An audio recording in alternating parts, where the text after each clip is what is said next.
வணக்கம். Red news செய்திகளுக்காக நான் உங்கள் சுனிதா ராமச்சந்திரன்.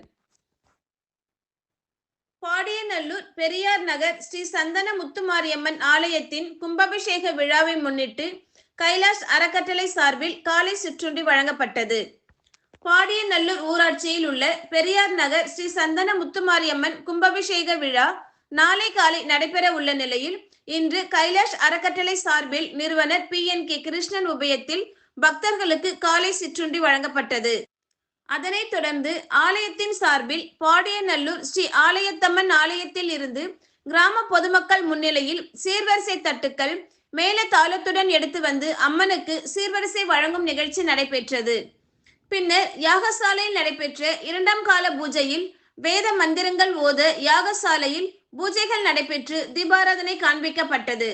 இவ்விழாவில் ஆலய நிர்வாகிகள் தலைவர் K பாலச்சந்தர், செயலாளர் T பால்ராஜ், பொருளாளர் C சுரேஷ், துணைத் தலைவர் A பிஸ்மில்லா, துணை செயலாளர் TC அருள், கௌரவ தலைவர்கள் T சர்வேஸ்வரன், K Chellakani, M Sudesh, TC ராஜா, செயற்குழு உறுப்பினர்கள் K Jayachandran, N Nandan, C ராஜா, M மணிமாறன், M குணசேகரன், ஆலய திருப்பணி குழுவினர்கள் K Chandrasekhar, P Stalin, C Paranthaman, S Senthil, P Pavendhan, P Harikrishnan, S Prabhu, G Delhi, A Ramesh, G Vasanth, ஆலய நிர்வாக குழுவினர்கள் MR ராஜி மேஸ்திரி, P Sivakumar, M Shankar, C Palani, P Srinivasan, TC Ashok, L Udhayakumar, K சோலை பாண்டியன் உள்ளிட்ட ஆலய நிர்வாகிகள், விழா குழுவினர், மகளிர் குழுவினர்கள், பெரியோர்கள், இளைஞர்கள், பக்தர்கள், பெரியார் நகர சுற்றுவட்டார கிராம பொதுமக்கள் என பலர் திரளாக கலந்து கொண்டனர்.